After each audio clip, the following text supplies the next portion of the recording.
10 teori yang menarik untuk menjelaskan déjà vu. Déjà vu adalah kejadian langka, tetapi kita tahu ketika kita mengalaminya. Kita yakin bahwa kita sudah menjalani momen tersebut sebelumnya. Dan seringkali, rasanya hampir seperti kita dapat meramalkan apa yang akan terjadi selanjutnya. Tetapi, perasaan aneh itu hilang dengan cepat seperti datangnya, dan kita kembali ke realitas normal kita. Penyebab sebenarnya dari déjà vu belum dikonfirmasi oleh ilmu pengetahuan. Namun, puluhan teori telah diajukan untuk mencoba menjelaskan fenomena aneh ini. Berikut adalah 10 contoh yang paling menarik dan mengundang pertanyaan. 1. Pengenalan berdasarkan keterpahaman. Ketika kita mengenali rangsangan dalam lingkungan kita, kita menggunakan memori pengenalan kita yang memiliki 2 bentuk keterpahaman dan ingatan. Memori ingatan adalah ketika kita mengingat melihat sesuatu yang pernah kita lihat sebelumnya. Pengenalan berdasarkan keterpahaman terjadi ketika kita percaya bahwa kita melihat sesuatu yang kita kenali, tetapi tidak memiliki ingatan bahwa itu benar-benar pernah terjadi. Ini bisa berarti bahwa déjà vu terjadi ketika kita memiliki ingatan samar tentang sesuatu yang sudah terjadi, tetapi ingatan tersebut tidak cukup kuat bagi kita untuk mengingat dari mana kita mengenali itu. 2. Perspektif sensorik dan pencampuran memori. Teori ini mencoba menjelaskan déjà vu dengan menghubungkannya dengan perspektif sensori kita. Menurut penelitian, memori kita bergantung pada konteks. Ini membantu menjelaskan déjà vu dengan menunjukkan bagaimana rangsangan dalam lingkungan dengan mudah dapat memprovokasi suatu ingatan.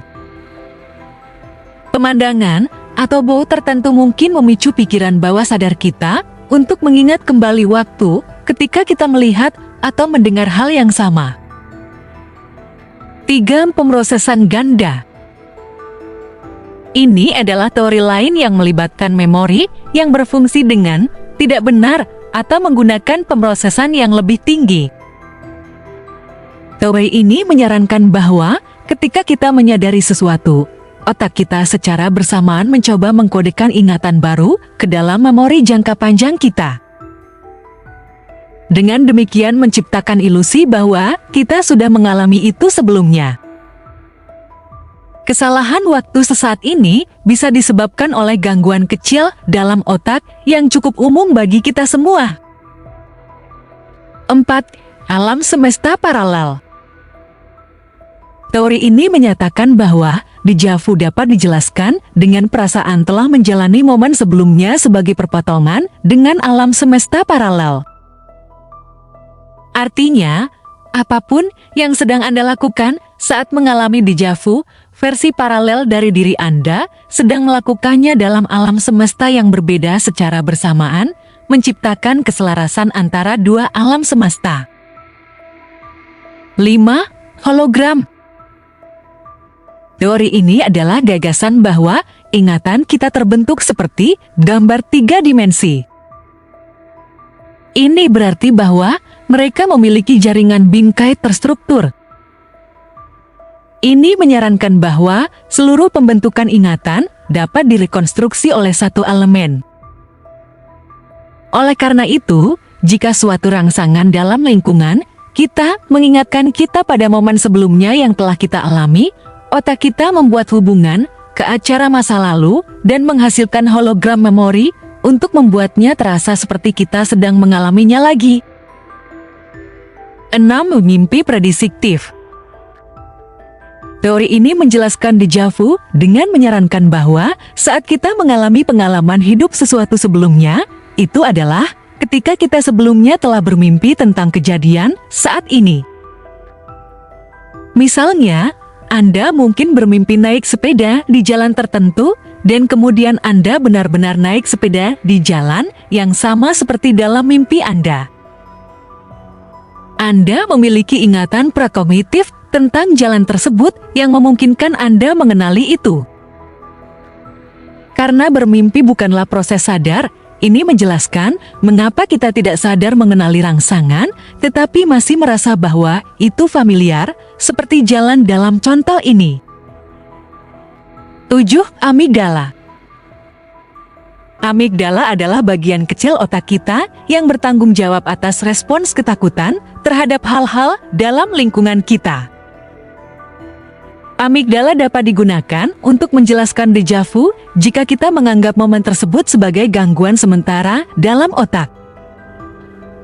Jika kita ditempatkan dalam situasi yang hampir sama dengan situasi yang pernah kita alami sebelumnya, tetapi ada perubahan apapun, amigdala kita dapat menghasilkan respons panik. Ini membuat kita dalam keadaan bingung, dan inilah pengalaman deja vu kita. 8. Pemecahan perhati-hatian.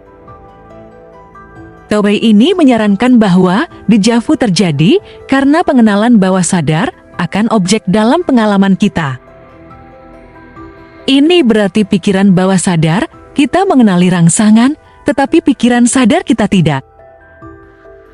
Dalam hal ini, deja vu bisa menjadi pengenalan pesan yang kita terima secara bawah sadar. Para pendukung teori ini menganggap bahwa pesan bawah sadar dapat disampaikan kepada kita melalui sumber-sumber seperti internet, televisi, dan media sosial. 9. Reinkarnasi. Reinkarnasi didasarkan pada gagasan bahwa kita memiliki beberapa kehidupan sebelum kita lahir ke kehidupan ini tanpa kenangan dari kehidupan sebelumnya. Teori ini menjelaskan pengalaman deja vu sebagai sinyal dari kehidupan sebelumnya. Ada pemicu di lingkungan yang memungkinkan transisi kesadaran terjadi, seperti mengenali rangsangan tertentu dari kehidupan sebelumnya dan sejenak mengingat kehidupan tersebut. 10. Glitch dalam realitas. Teori ini menggambarkan deja vu sebagai kerusakan sementara dalam realitas kita dan menyarankan bahwa waktu tidak ada, itu hanya konvensi yang dibuat-buat untuk menetapkan tata tertib dan struktur. Apa yang kita percayai sebagai masa lalu, sekarang, dan masa depan sebenarnya terjadi secara bersamaan. Oleh karena itu, ketika deja vu terjadi, kita hanya sedang menyelinap ke tingkat kesadaran yang lebih tinggi, di mana kita dapat menjalani lebih dari satu pengalaman pada saat yang sama. Apa pendapat Anda? Teori mana yang terdengar sebagai penjelasan deja vu yang paling mungkin? Bagikan pemikiran dan komentar Anda di bawah. Terima kasih telah menonton. Jika Anda menikmati video ini, silakan like dan share dan subscribe untuk lebih banyak